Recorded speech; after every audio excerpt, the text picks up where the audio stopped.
Okay. I'm not sure how much recording I have, but today's video was sponsored by Coke Zero. Please send me Coke.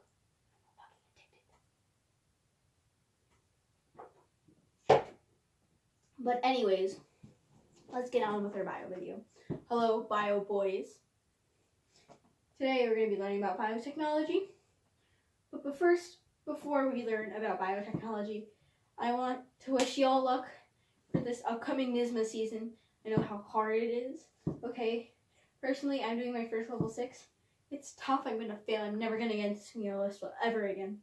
I'm going to fail. Watch me. Watch me. Okay.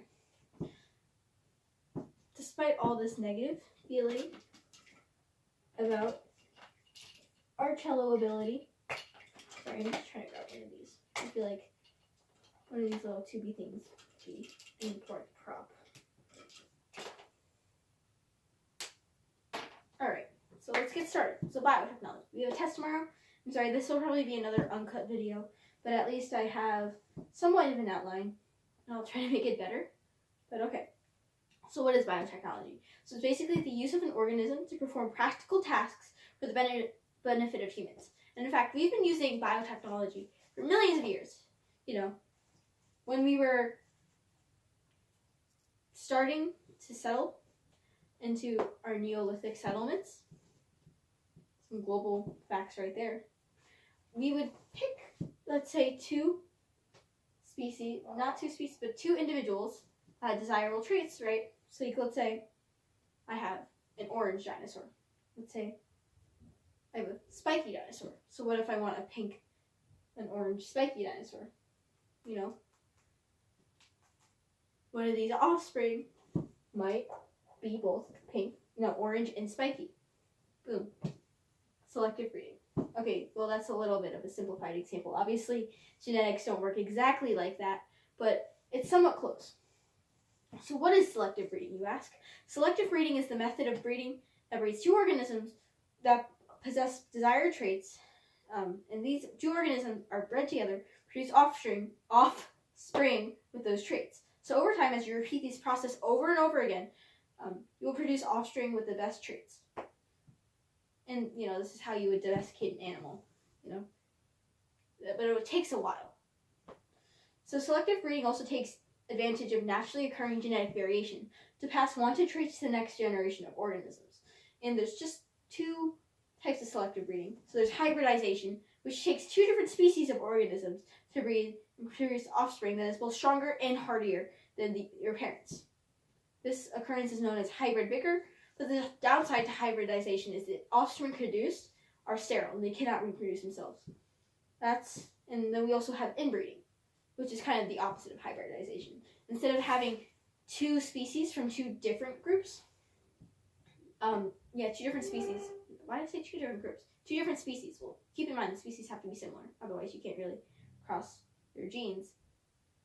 In inbreeding, you breed individuals with similar characteristics to preserve those characteristics within the breed. So let's say you have... Where all the dinosaurs go? You know what? Never mind. Let's say you have hand, right?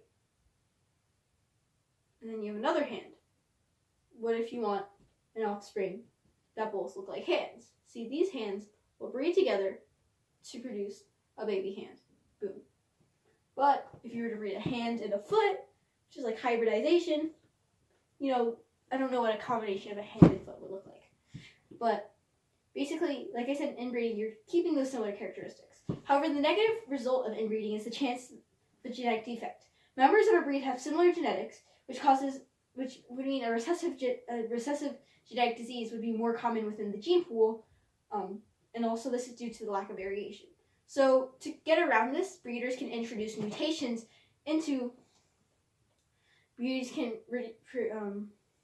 introduce mutations to the population or to the breed, right, to add some genetic variation, because as we know, mutations are the source of genetic variation.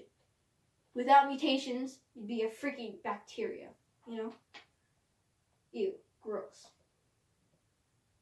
So selective breeding is a type of naturally occurring biotech. But what is a form of artificial biotech? Well, it's called genetic engineering.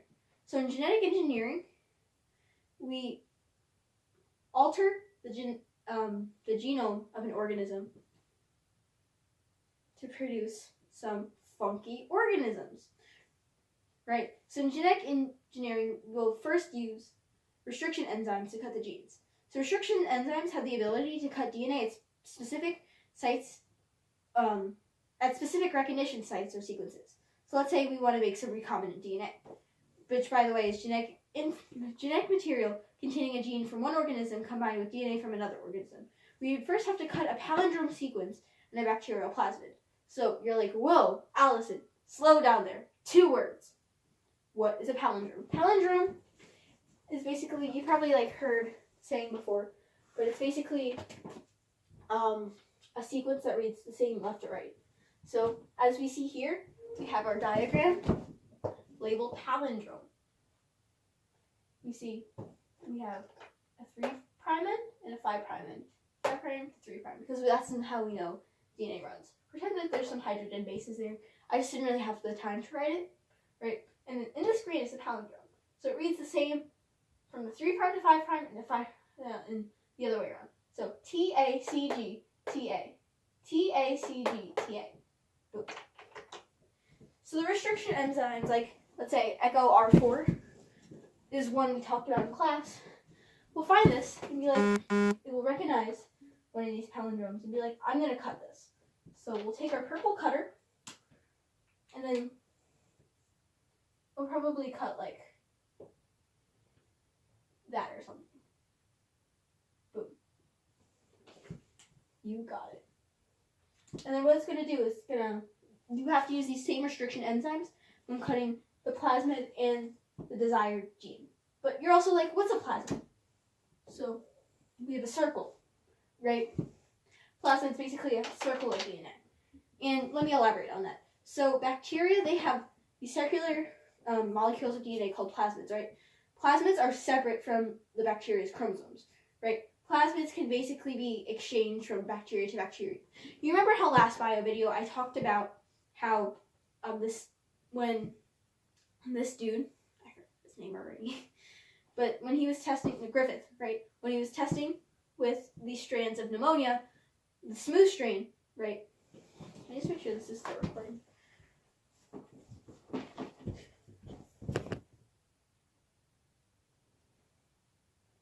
I'm gonna run out of space soon. Okay. So Griffith, when he was doing his experiments, he took the smooth strain and, he killed the smooth strain, right? And he had this rough strain, which were both non-lethal. He treated smooth and the rough.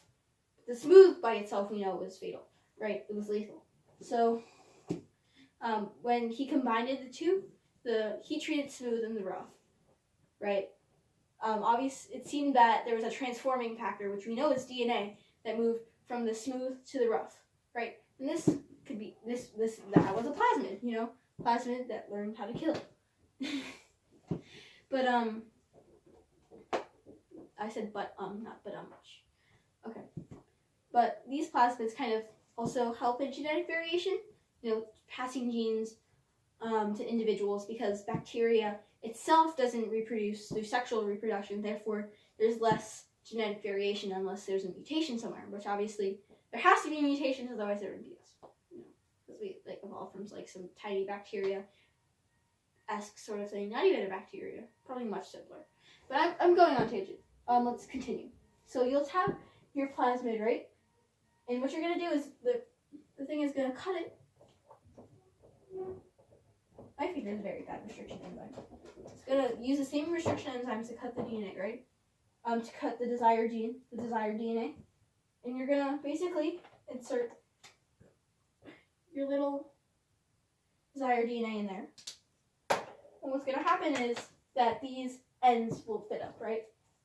So, with the Echo R4, it kind of cuts sticky ends, right?